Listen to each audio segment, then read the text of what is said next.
Hello everyone, welcome to my channel. I hope everyone is having a wonderful day. Before starting the video, please go ahead and hit the subscribe button and give this video a like up. Kane fantasizes about Lily before being spotted by a spoiler.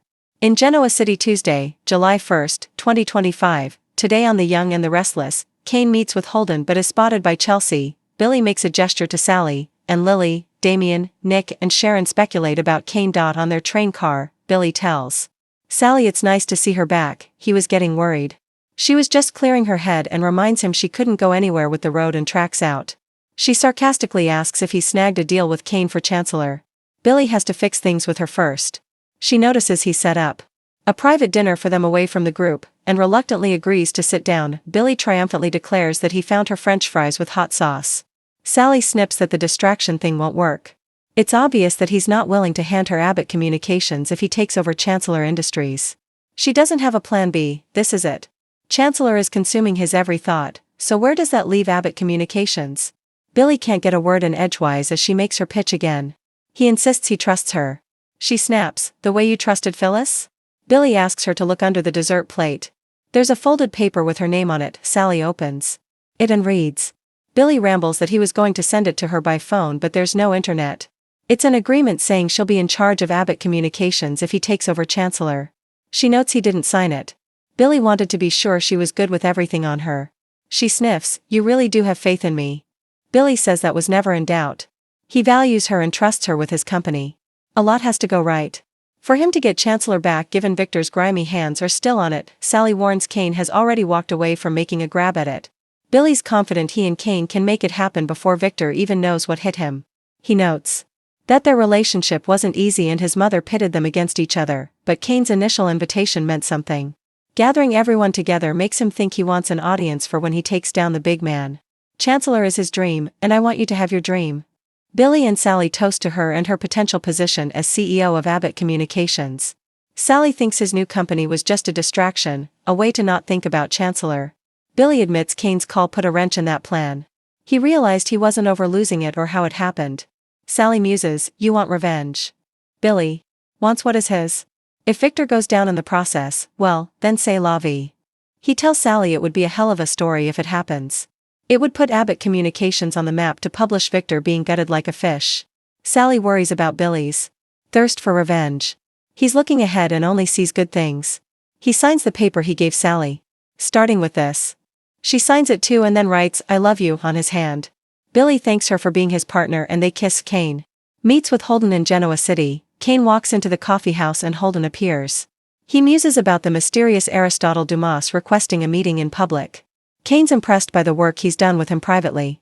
He assumes he's kept it under the radar. Holden assures him no one suspects a thing. Holden's curious why he's there instead of in France. Kane wanted to check in on him and some other things he has going on in town. Holden guesses his guests have no idea he's there. He senses he's familiar with the town. Kane says more than he knows. So little has changed, yet so little has changed. Holden admits he's been debating staying there himself. Kane asks if he's told anyone he's working again since he fired him.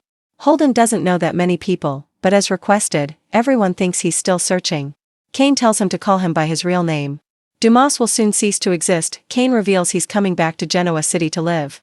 Until then, he'll need Holden to be his eyes and ears on the ground. Holden's happy to be of assistance. He's thoroughly impressed by the scope of his purchases so far. Holden asks if he'll move his other companies here, and Kane warns there will be no questions about his intentions. Kane sends Holden a list of people to connect with to gain their confidence. Adam Newman, Chelsea Newman, Mariah Copeland, Claire Newman. Holden reads. He says he's already made inroads with Claire, who is a nice young woman. Kane orders him to make the connections, just don't let it track back to me. He warns him to be casual, likable and non-threatening so there's no reason for people not to take the bait. Holden smirks that making friends is something he excels in. Consider it done. Kane can see he picked the right person for the job. Holden sees the company connections with these people, but nothing other than that. Kane reminds him no questions. He won't tolerate prying. All he needs to know is that he moves strategically, every action meticulously thought out to gain the result he wants. Holden will do whatever he requires, no questions asked. Kane says good, he wants to know everything about his buddy Damien. And his relationship with Lily Winters. Holden says Damien is falling for Lily hard. There's zero doubt in his mind that there's an attraction. He's never seen him fall for a woman like this, there's a whole different vibe when it comes to Lily. Kane asks if it's reciprocated. Holden couldn't tell him, but she's the reason he stayed in town and didn't leave his mother and half-brother. He wonders, why do you care? Kane says, Lily and I have history. I feel protective of her and Damien seems like a player. Holden says the way he feels about her, that seems like past tense. Kane can't take any chance that she'll be hurt. They shake hands and Kane says he'll be in touch. Once alone, he imagines dancing with Lily to the jukebox and being in each other's arms. Suddenly, Chelsea appears and asks, Kane? When did you get back in town? Figuring out Kane's agenda in the maze, Sharon and Nick appreciate the food and wine, but complain about not being able to leave or get in touch with the kids. She doesn't want to scare Faith and is concerned about Mariah and Tessa as well. Nick warns Victoria will send in the cavalry if she doesn't hear from them. Sharon says Kane is in complete control, it's almost enough to remind her of the clinic. Nick reassures her, but agrees this is infuriating. Lily and Damien appear and agree that the situation is infuriating. Nick invites them to join them and Damien asks to get know more about them. Nick would rather hear about his history with Kane. He asks a lot of questions. Damien reveals that he reached out to the up-and-coming business tycoon who was gobbling up companies. His LA connections helped him get his attention. He saw something in him that resonated and he innately knew he could trust him. Nick points out the Kane he knows is different than the Kane they know. Lily sighs. Damien explains that he and Dumas always communicated by email. He never saw him. He was curious but there were no red flags. He was a solid boss, but as was mysterious to him as he was to the rest of the world. Lily snarks about Kane hiding behind this persona. Nick wonders why he felt he had to live a lie. Sharon remarks that he came to Genoa City with a con and seemed to reform, but maybe that was a con? Maybe he's reverted to his original persona. Lily finds it hard to hear all of this talk about the man she thought she was going to spend the rest of her life with, but everything they're saying is true. She's asked herself why Kane changed. And how. All he's told her is that one day he'll tell her and she'll understand, but nothing could make her understand this level of deception. Sharon asks about Maddie and Charlie. Lily needs to get control of her own emotions before she talks to them. If they heard her voice they'd know something was off. Sharon understands wanting to protect her kids. Lily says it's difficult. Being forced to face Kane and his stupid games every day. Damien touches her hand. It's okay. Lily agrees with Victor that Kane should stay away from Genoa City. Nick wonders if he's trying to prove something, and to who? Sharon muses about them being trapped there without internet. It's making her uneasy. Nick reassures her. Lily won't leave until Kane gives her some answers. Damien's sure. They'll never get a satisfactory answer. Lily needs to make sense of all of this, if for no other reason than what to tell her kids. Sharon thinks she deserves to know. Damien thinks they should focus on what Kane will do moving forward.